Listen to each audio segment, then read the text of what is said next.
ಇನ್ನು ಬೆಂಗಳೂರಿನ ಹೊರವಲಯ ಮಾದನಾಯಕನಹಳ್ಳಿಯಲ್ಲಿ ಒಂದು ಗ್ಯಾಂಗ್ ರೇಪ್ ಆಗಿತ್ತು. ಪಶ್ಚಿಮ ಬಂಗಾಳದ ಯುವತಿಯ ಮೇಲೆ ಮನೆಗೆ ನುಗ್ಗಿ ಅತ್ಯಾಚಾರವನ್ನು ಮಾಡಿದ್ದು. ಈ ಪ್ರಕರಣದಲ್ಲಿ ಮಾದನಾಯಕನಹಳ್ಳಿ ಪೊಲೀಸರು 6 ಜನರನ್ನು ಈಗ ಬಂಧಿಸಿದ್ದಾರೆ. ಆದರೆ ಮೊದಲ ಆರೋಪಿ ಆತನಿಗೆ ಮಾದನಾಯಕನಹಳ್ಳಿ ಪೊಲೀಸರು ಈಗ ಬಲೆ ಬೀಸಿದ್ದಾರೆ. ಪಿಣ್ಯ ಪೊಲೀಸರು ಅಂತ ಮನೆಗೆ ನುಗ್ಗಿತ್ತು ಈ ಗ್ಯಾಂಗ್.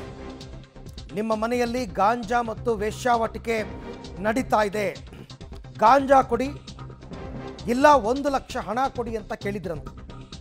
ಎಲ್ಲರೂ ಹೆಚ್ಚು ಕಡಿಮೆ 27ರಿಂದ 29 ವರ್ಷ ವಯಸ್ಸಿನ ಯುವಕರು. 25,000 ಹಣ ಮತ್ತು ಮೊಬೈಲನ್ನು ಕಿತ್ತುಕೊಂಡು ಪರಾರಿಯಾಗಿದ್ದರು. ಆಮೇಲೆ ಅತ್ಯಾಚಾರವನ್ನು ಕೂಡ ನಡೆಸಿದರು, ಸಾಮೂಹಿಕ ಅತ್ಯಾಚಾರ. ಇವರ ಬಂಧನಕ್ಕೋಸ್ಕರ ಬಲೆ ಬೀಸಿದ್ದ ಪೊಲೀಸರು ಈಗ ಒಟ್ಟು 6 ಜನರನ್ನು ಬಂಧಿಸಿದ್ದಾರೆ. 7 ಜನ, 7ರಲ್ಲಿ 6 ಜನರನ್ನು ಬಂಧಿಸಿದ್ದಾರೆ.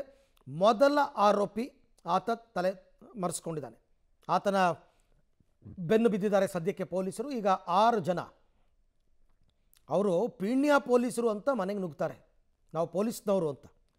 ಆ ಯುವತಿ ಅವರ ಪೋಷಕರು ಎಲ್ಲರೂ ಮನೇಲೇ ಇರ್ತಾರೆ.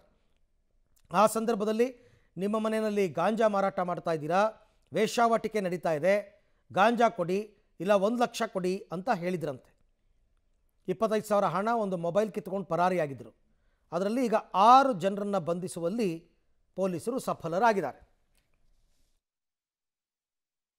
ಈಗಾಗಲೇ ಅವ್ರನ್ನ ಇಮಿಡಿಯೇಟ್ ಅರೆಸ್ಟ್ ಮಾಡಿದ್ದಾರೆ. 4 ಜನ ಅರೆಸ್ಟ್ ಮಾಡಿದ್ದಾರೆ. ಅವ್ರಿಗೇನು ಕಾನೂನು ಪ್ರಕಾರ ಕ್ರಮ ತಗೋಬೇಕೋ ತಗೊಳ್ತೇವೆ. ಕಾನೂನು ಶಿಕ್ಷೆ ಕೊಡೋದು ನಾವಲ್ಲ, ಶಿಕ್ಷೆ ಕೊಡೋದು ಕೋರ್ಟ್ನಲ್ಲಿ ಕೊಡಬೇಕು. ಅದನ್ನು ಯಾವ ರೀತಿ ನಾವು ಪ್ರೆಸೆಂಟ್ ಮಾಡಬೇಕು ವಿತ್ ದಿ ಎವಿಡೆನ್ಸಸ್ಸು, ಅದನ್ನು ಇಲಾಖೆಯವರು ಮಾಡ್ತಾರೆ. ಮತ್ತಷ್ಟು ಮಾಹಿತಿ ನನ್ನ ಕೊಲೀಗ್ ಪ್ರಕಾಶ್ ಅವರಿಂದ ಪಡ್ಕೊಳ್ಳೋಣ. ಪ್ರಕಾಶ್, ಈಗ ಬಂಧನಕ್ಕೊಳಗಾಗಿರೋರು ಯಾರು? ಲೋಕಲೈಟ್ಸಾ ಅಥವಾ ಇವ್ರದ್ದೇನಾದರೂ ಒಂದು ದೊಡ್ಡ ಗ್ಯಾಂಗ್ ಇದೆಯಾ? ಕ್ರಿಮಿನಲ್ ಹಿನ್ನೆಲೆ ಉಳ್ಳಂಥವರ? ಡೀಟೇಲ್ಸ್ ಏನಿದೆ?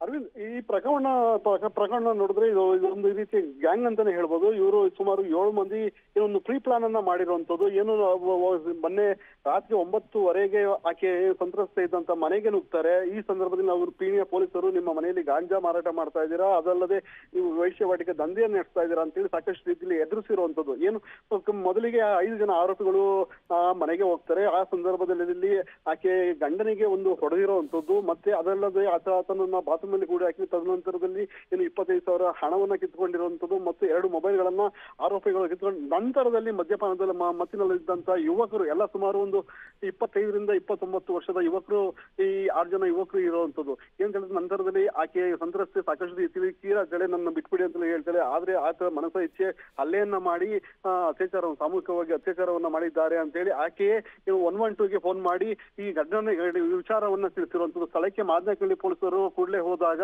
ಎಲ್ಲಾ ರೀತಿಯನ್ನ ಆಕೆಗೆ ಬೆಂಗಳೂರು ಉತ್ತರ ತಾಲೂಕಿನ ಒಂದು ಖಾಸಗಿ ಆಸ್ಪತ್ರೆಯಲ್ಲಿ ಚಿಕಿತ್ಸೆಯನ್ನು ನೀಡಿಸಿ ತದನಂತರದಲ್ಲಿ ಪ್ರಕರಣವನ್ನು ದಾಖಲಿಸಿಕೊಂಡು ಏನು ಆರೋಪಿಗಳನ್ನ ಪತ್ತೆಗೆ 2 ತಂಡವನ್ನ ರಚನೆ ಮಾಡಿಕೊಂಡು ಒಂದು ಸಾಕಷ್ಟು ರೀತಿಯಲ್ಲಿ ಮಿಂಚಿನ ಕಾರ್ಯಾಚರಣೆ ನಡೆಸಿದ್ದಾರೆ ಅಂತ ಹೇಳ್ಬೋದು. 6 ಪ್ರಮುಖ ಆರೋಪಿಗಳನ್ನ ಈಗಾಗಲೇ ಬಂಧಿಸಿದ್ದಾರೆ. ಈ ಪ್ರಕರಣದ ಮತ್ತೊಬ್ಬ A1 ಆರೋಪಿ ಆಗಿರುವಂತಹ ಆರೋಪಿ ಈಗ ತಲೆಮರೆಸಿಕೊಂಡಿರುವಂತದ್ದು. ಪ್ರಕರಣಕ್ಕೆ ಬೇಕಾದಂತಹ ಎಲ್ಲಾ ರೀತಿಯಲ್ಲಿ ಆರೋಪಿಗಳು ಯಾವ ರೀತಿ ಸ್ಕೆಚ್ ಮಾಡಿರೋ ಅನ್ನೋ ನಿಟ್ಟಿನಲ್ಲೂ ಸಹ ಈಗಾಗಲೇ ಸ್ಥಳಪ್ಪು ಮಾಜರನ್ನ ಮಾಡಿರುವಂತಹ ಪೊಲೀಸರು ಈಗ 6 ಜನ ಆರೋಪಿಗಳಿಗೆ ಒಂದು ಮೆಡಿಕಲ್ ಚೆಕಪ್ ನಂತರ ನ್ಯಾಯದ ವಶಕ್ಕೆ ನೀಡಿದ್ದಾರೆ. ಮತ್ತೆ ನ್ಯಾಯಾಲಯದಲ್ಲಿ ಇವ್ರನ್ನ ಮತ್ತೆ ವಶಕ್ಕೆ ಪಡೆಯುವ ಸಾಧ್ಯತೆ ಇರುವಂತದ್ದು. Arvind, right, thank you Prakash, ತಮ್ಮ ಎಲ್ಲ ಮಾಹಿತಿಗಾಗಿ ಧನ್ಯವಾದ. ಸಹಜವಾಗಿ ಕೋರ್ಟ್ಗೆ ಪ್ರೊಡ್ಯೂಸ್ ಮಾಡಬೇಕಾಗುತ್ತೆ, ಆಮೇಲೆ ಕಸ್ಟಡಿಗೆ ತಗೋತಾರೆ ಎನ್ಕ್ವೈರಿ ಮಾಡೋದಕ್ಕೆ. ಪೊಲೀಸರು ಎಷ್ಟು ದಿನ ಕೇಳ್ತಾರೆ ಅನ್ನೋದ್ರ ಮೇಲೆ ನ್ಯಾಯಾಲಯ ಪೊಲೀಸ್ ಕಸ್ಟಡಿಗೆ ಕೊಡುತ್ತೆ.